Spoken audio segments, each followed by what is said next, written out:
গাইবান্ধায় 10টি সেতু নির্মাণে খরচ হয়েছে 116 কোটি টাকার বেশি, কিন্তু সংযোগ সড়ক না থাকায় 4 বছরও একটিও চালু করা যায়নি। এসব সেতু সচল করতে প্রয়োজন নতুন করে ভূমি অধিগ্রহণ। পরিকল্পনার ঘাটতি আর বাস্তবায়নের দুর্বলতায় শত কোটি টাকা খরচ করেও কাজে আসছে এসব সেতু। সরকারি অর্থের এমন অপচয় নিয়ে উঠছে প্রশ্ন।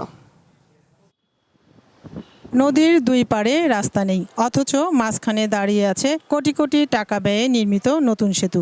দূর থেকে দেখলে মনে হবে যোগাযোগ ব্যবস্থার বড় পরিবর্তন এসেছে, কিন্তু বাস্তবতা ভিন্ন। 4 বছর ধরে দাঁড়িয়ে থাকলেও এসব সেতু ব্যবহার করতে পারছেন না মানুষ। গাইবান্ধার 11টি গুরুত্বপূর্ণ সড়কের ওপর থাকা পুরনো সেতুগুলোকে 2019 সালে ঝুঁকিপূর্ণ ঘোষণা করে সড়ক ও জনপথ বিভাগ। এরপর 11টি নতুন সেতু নির্মাণে বরাদ্দ দেওয়া হয় 116 কোটি 60,80,000 টাকা। 2022 সালে গোবিন্দগঞ্জ, সাঘাটা, সাদুল্লাপুর, সুন্দরগঞ্জ ও গাইবান্ধা সদর উপজেলায় এসব সেতু নির্মাণ কাজ শুরু হয়।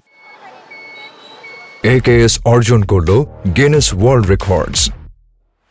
AKS।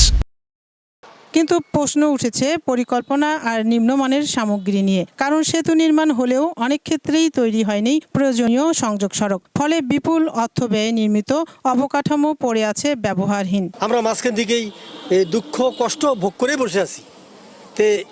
এই ব্রিজটা আদৌ কখন হবে না হবে এত কোনো শোনা পাচ্ছি না। যে কোনো মুহূর্তে দুর্ঘটনা করতে পারে, ওটা তো ঝুঁকিপূর্ণ ব্রিজ। তো এই মাথাও নাই ও মাথাও নাই, মাঝখানে এতগুলো টাকা ইনভেস্ট করার কি অর্থ হয়েছে? শুধু তাই নয়, নতুন সেতু থাকলেও প্রতিদিন ঝুঁকিপূর্ণ পুরনো সেতু দিয়ে চলাচল করছে মানুষ ও ভারী যানবাহন। এতে একদিকে যেমন জনগণের দুর্ভোগ কমছে না, অন্যদিকে প্রশ্ন উঠেছে সরকারি অর্থ ব্যয়ের যৌক্তিকতা নিয়েও। কোটি কোটি টাকা খরচ করিয়ে ব্রিজটা তৈরি করে মাঝখানে পড়ে রাখছে, এটা তো কোনো ফায়দাই হচ্ছে না। আমরা যতদূর জানি সরকার অধিগ্রহণের করার পরে রাস্তার কাজ করে। বিগত সময় এই ব্রিজটা করার সময় আমাদেরকে যে আমাদের জায়গা আমাদেরকেও বলে নাই যে এখানে ব্রিজ হচ্ছে। আমরা যে আগের পুরাতন ব্রিজ ওটাই দিয়েই তো ঝুঁকিপূর্ণ হিসেবে যাতায়াত করতেছি। সড়ক ও জনপথ বিভাগ বলছে বরাদ্দ ও ভূমি অধিগ্রহণের প্রক্রিয়া শেষ হলে সংযোগ সড়ক নির্মাণ করে সেতুগুলো চালু করা হবে। বাকি যে 10টা রয়েছে সবগুলোতে ভূমি অধিগ্রহণ সমস্যা বিদ্যমান রয়েছে। কিছু কিছু ব্রিজ যেগুলো সিঙ্গেল স্প্যানের কিছু ব্রিজ রয়েছে যেগুলোতে আমাদের স্ট্রাকচারের কাজও আমরা করতে পারছি না, কারণ এলাকার যারা লোকজন আছে তারা আসলে ভূমি অধিগ্রহণের যে তার টাকাটা আছে এটা যদি না পায় তাহলে তারা আসলে করতে দিচ্ছে না। 116 কোটি টাকার বেশি ব্যয়ে নির্মিত সেতুগুলো চালু করার পাশাপাশি প্রকল্প গ্রহণ থেকে বাস্তবায়ন পর্যন্ত কোথায় পরিকল্পনার ঘাটতি ছিল তা খতিয়ে দেখার দাবি স্থানীয়দের। একই সঙ্গে সরকারি অর্থের অপচয়ের জন্য দায়ীদের জবাবদিহি নিশ্চিত করারও দাবি তাদের।